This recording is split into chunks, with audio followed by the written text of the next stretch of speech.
বাংলাদেশের জন্য জেতাটা কঠিন ছিল, কিন্তু জয়ের চেষ্টা করাটা তো কঠিন ছিল না রে ভাই। আমরা সেই জয়ের চেষ্টাটাই করিনি।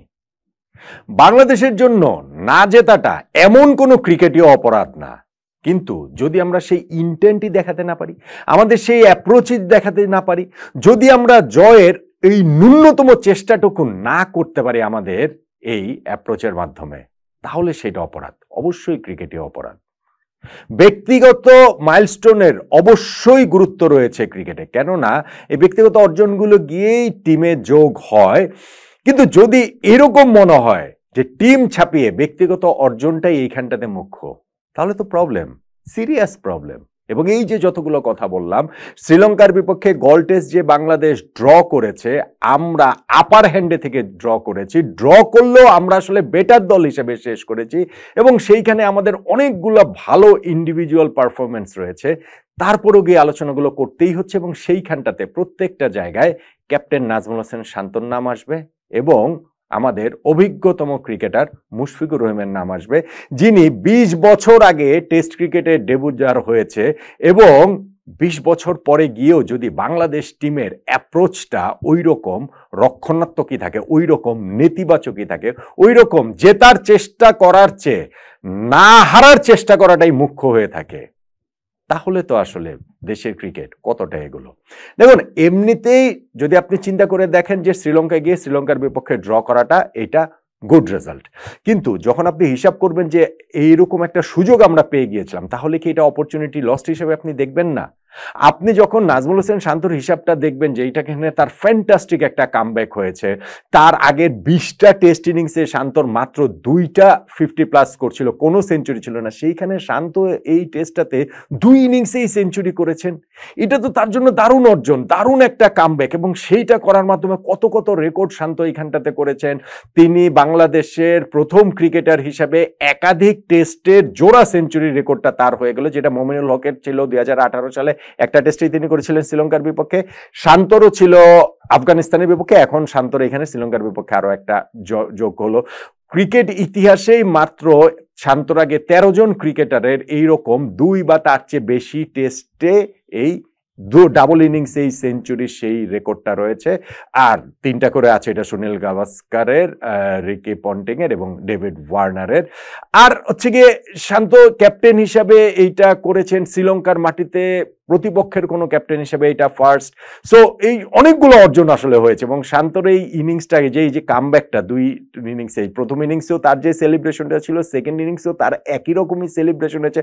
প্রথম ইনিংস ওই শেষের দিকে সেলিব্রেশনটা একটু অকওয়ার্ড হয়ে গিয়েছিল ওই আউটফিল্ড থেকে আসা থ্রোয়ের কারণে, এই ইনিংস আর সেটা হয়নি।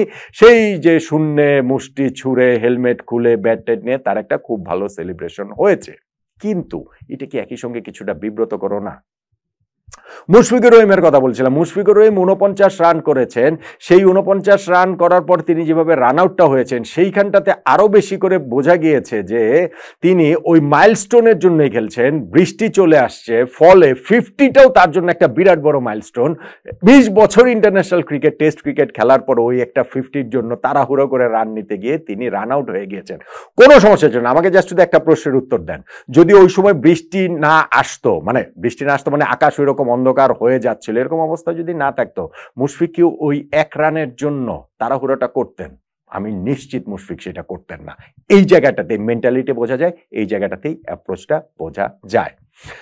দেখুন, আমরা এই দিন খেলাটা শুরু করেছিলাম 3 উইকেটে 177 রান নিয়ে। লাস্ট ডেতে গলের উইকেট ওইরকম ভাঙেনি, বৃষ্টির আশঙ্কাও রয়েছে, ফলে এই টেস্ট ম্যাচে বাংলাদেশের জয়ের সুযোগ তৈরি করাটা কঠিন, কিন্তু আমরা সেই চেষ্টাটা তো করতে পারি। আমরা চেষ্টাটা করেছি। বৃষ্টি নামার আগে যে 19 ওভার ব্যাটিং হয়েছে, খেলাটা হয়েছে, সেই 19 ওভার ব্যাটিংয়ে আমরা মাত্র 60 রান তুলেছি। আমাদের ক্রিজে 2 জন সেট ব্যাটসম্যানই ছিলেন, 2 জনের কেউ তো আউট হননি। এমন তো না যে হুড়মুড় করে আমাদের ব্যাটিং ভেঙে পড়ছে বলে আমরা ওই সময় একটা ওরকম কশাস অ্যাপ্রোচে গিয়েছি, না। আমরা রক্ষণাত্মক অ্যাপ্রোচেই শুরু করেছি, রক্ষণাত্মক অ্যাপ্রোচেই আসলে পুরোটা সেশনে আমরা পুরোটা সময় জুড়েই খেলেছি সেই বৃষ্টি আসার আগ পর্যন্ত। মুশফিকুর রহিমের ওই 49 রান করতে 102 বল লেগেছে। আমাদের নাজমুল হোসেন শান্ত, যিনি আগের দিনে 56 রানে নট আউট ছিলেন 113 বলে, তিনি ওই বৃষ্টি আসার সময় 89 রানে নট আউট 168 বলে। সো ওই স্ট্রাইক রেট কিন্তু 50-50-র আশেপাশেই, কিন্তু ওই শান্ত বলেন মুশফিক বলেন 2 জনেরই ওই রকম। কিন্তু এই সময় কি আরেকটু দ্রুত গতিতে রান তুলে রেজাল্ট ফোর্স করার একটা চেষ্টা করাটা কি উচিত ছিল না? ভাই আপনারা অনেকেই বলতে পারেন, কেউ বলতে পারেন যে না, লাস্টে গিয়ে আমাদের লিটন দাস যেভাবে আউট হয়েছেন, জাকের আলী যেভাবে আউট হয়েছেন, তাতে যদি শান্ত মুশফিক শুরু থেকে ওইরকম একটা ফোর্স করার চেষ্টা করতো, দ্রুত রান তোলার চেষ্টা করতো, তাহলে হুড়মুড়িয়ে ভেঙে পড়ে আমরা এমনকি ম্যাচটা হেরেও যেতে পারতাম না। লিটন এবং জাকের যখন বৃষ্টির পর আবার খেলা শুরু হয়েছে, তখনকার ম্যাচ সিনারিওটা পুরোপুরি ডিফারেন্ট। মাঝখানে 25 ওভারটা শেষ হয়ে গিয়েছে। সো ওই সময়ের সঙ্গে আপনি নর্মাল সময়ের তুলনা করলে আসলে হবে না।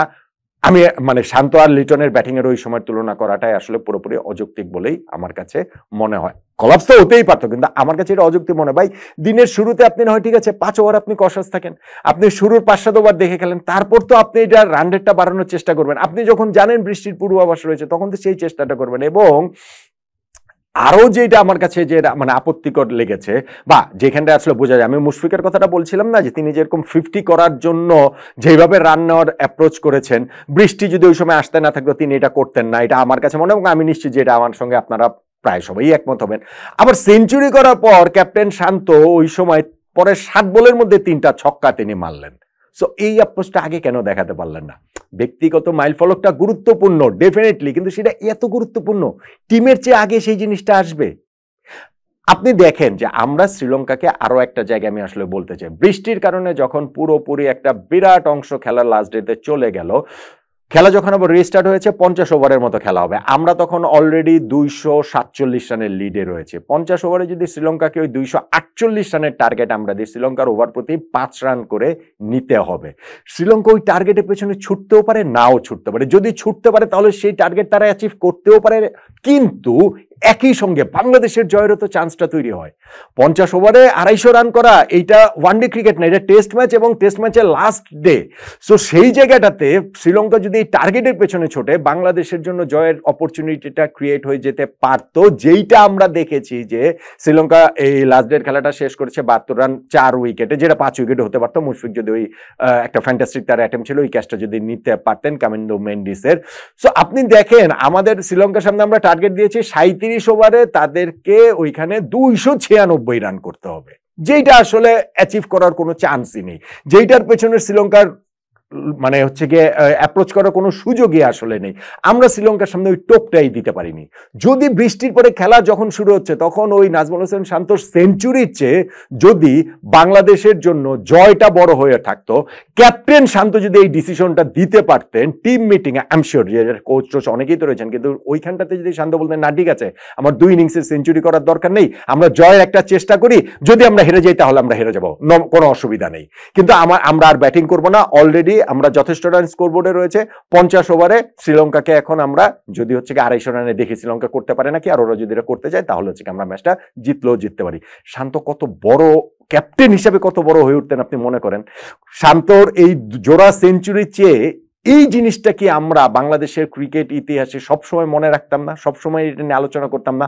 ইভেন যদি এরপরে বাংলাদেশ ম্যাচ হেরেও যেত, তারপরেও এই ইতিবাচক মানসিকতা, এইটা কি বাংলাদেশের জন্য একটা বিরাট বড় স্টেটমেন্ট হয়ে থাকতো না? আমরা তো সেটা করতে পারি না। অবশ্য আমরা কিভাবে করবো? আমরা টি20 ওয়ার্ল্ড কাপে ওই জঘন্যভাবে খেলে আফগানিস্তানের বিপক্ষে আমরা সেমিফাইনালে খেলার চেষ্টাটাই করতে পারি না। আমাদের 19 বলে 43 রান লাগবে, ওই সময় মাহমুদুল্লাহ রিয়াদ 5টা বল হচ্ছে গিয়ে ডেড ব্যাটে খেলেন। সো আমরা ওই সময় ওগুলা পারিনি, এখন সেগুলা কিভাবে পারবো? বরং শ্রীলঙ্কাতে এই ড্র করেই আমরা আসলে খুশি থাকছি। আমাদের কিছু ব্যক্তিগত মাইলফলক অর্জন, সেগুলাতেই আমরা আসলে তৃপ্ত থাকছি। শ্রীলঙ্কার মাটিতে গিয়ে আমরা ড্র করতে পেরেছি। ওয়ার্ল্ড টেস্ট চ্যাম্পিয়নশিপের সাইকেলটা আমরা যে পরাজয় দিয়ে শুরু হলো না, সেইখানটাতেই আমরা আসলে খুশি থাকছি। কিন্তু ফাইনালি গিয়ে একটা দেশের ক্রিকেটের উন্নতির সূচক হিসেবে এই টেস্টটাকে, বা এই টেস্ট ম্যাচের লাস্ট ডেতে আমাদের যে অ্যাপ্রোচ, সেই অ্যাপ্রোচটাকে আমি রাখতে পারছি না, আমার মনে হয় না কেউ রাখতে পারবেন। প্লিজ দর্শকদেরকে বলবো যে ভাই, একটা দেশের ক্রিকেট তো সবকিছু মিলেই উন্নত হয়, শুধু এর মধ্যে দিয়ে যে না ভাই আমরা তো ভালোই করেছি, খারাপ করিনি, অবশ্যই আমরা ভালো করেছি, অবশ্যই আমরা খারাপ করিনি, অবশ্যই আমাদের এই অ্যাচিভমেন্টগুলো রয়েছে।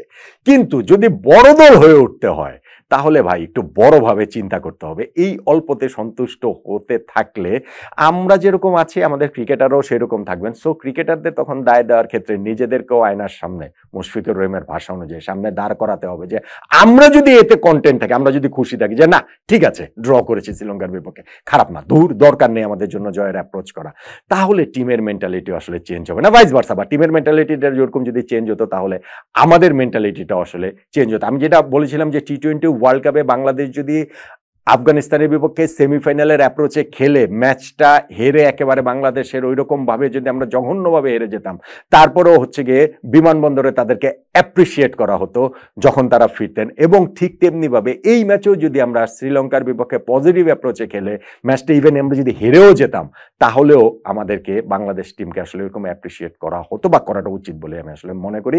আমরা এই জায়গাটাতে জয় তো আসলে জয়ের চেষ্টাটাই যে আমরা করিনি, সেইটাই আমার কাছে খুবই দৃষ্টিকটু, খুবই পীড়াদায়ক এবং খুবই ব্যথাদায়ক বলে আমার কাছে মনে হয়। যদিও আমি জানি হয়তো অনেকেই আপনারা আমার সঙ্গে একমত হবেন না, বরং বাংলাদেশের ওই ড্র করেছে, নাজমুল হোসেন শান্ত 2 ইনিংসে সেঞ্চুরি করেছে, মুশফিকুর রহিম প্রথম ইনিংসে ওরকম বড় সেঞ্চুরি পর সেকেন্ড ইনিংসে 50-র কাছাকাছি গিয়েছে।